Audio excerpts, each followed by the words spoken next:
Masjid itu hidup kalau dikelola dengan baik.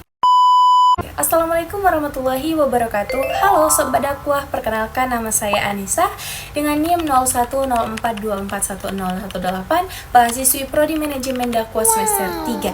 Video ini dibuat sebagai bagian dari tugas manajemen masjid yang diampu oleh Bapak Dr. Andus Haji Muslim MM. Nah teman-teman, pernah mikir gak sih masjid itu sebagai pusat tempat sholat doang? Nah kalau dikelola dengan baik, masjid bisa menjadi pusat kegiatan umat, tempat belajar, tempat curhat, atau bahkan tempat tolong menolong. Nah di video kali ini kita bakal ngebahas bagaimana pengelolaan masjid yang baik dan benar berdasarkan mini riset di Masjid Al-Falah, Medan Denai. Nah, masjid memiliki peran yang sangat penting dalam kehidupan umat Islam. Masjid juga bukan hanya tempat melaksanakan sholat, tetapi juga menjadi pusat pembinaan keagamaan, pendidikan, serta kegiatan sosial masyarakat. Agar seluruh fungsi tersebut dapat berjalan dengan baik, masjid perlu dikelola secara tertib, terencana, dan bertanggung jawab. Pengelolaan masjid yang baik dapat dilihat dari keteraturan kegiatan sehari-hari, jadwal sholat yang tepat waktu, imam dan muadzin yang terkoordinasi, serta kebersihan masjid yang terjaga merupakan hal mendasar yang sangat mempengaruhi kenyamanan jemaah. Dalam kehidupan sehari-hari, hal ini serupa dengan lingkungan tempat tinggal. Rumah yang terawat dan rapi akan membuat penghuninya terasa nyaman dan berlama-lama di dalamnya. Selain keteraturan, kerjasama juga menjadi kunci utama. Karena masjid tidak dapat dikelola oleh satu orang saja, diperlukanlah pembagian tugas yang jelas serta pengurus marbot dan jemaah. Ketika setiap pihak memahami perannya masing-masing, seluruh kegiatan masjid ini dapat berjalan dengan lebih efektif. Prinsip ini sejalan dengan kehidupan bermasyarakat, di mana kerjasama ini akan menghasilkan hasil yang lebih baik dibandingkan bekerja sendiri. Aspek lain yang tidak kalah penting adalah pengelolaan keuangan. Dana masjid berasal dari infak dan sedekah jemaah, sehingga pengelolaannya harus dilakukan secara amanah dan transparan.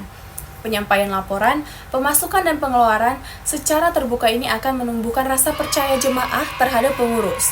Sama halnya dengan pengelolaan keuangan keluarga, keterbukaan akan mencegah kesalahpahaman dan memperkuat kepercayaan. Di era saat ini, masjid juga perlu menyesuaikan diri dengan perkembangan zaman.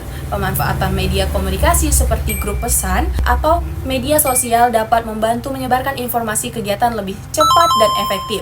Dengan cara ini, jemaah ini dapat mengetahui agenda masjid tanpa harus menunggu pengumuman langsung di masjid. Pengelolaan masjid yang baik juga tercermin dari kepedulian sosialnya. Ketika masjid hadir membantu masyarakat yang membutuhkan, baik dalam bentuk santunan, bantuan kemanusiaan, maupun kegiatan sosial lainnya, masjid akan dirasakan manfaatnya secara nyata.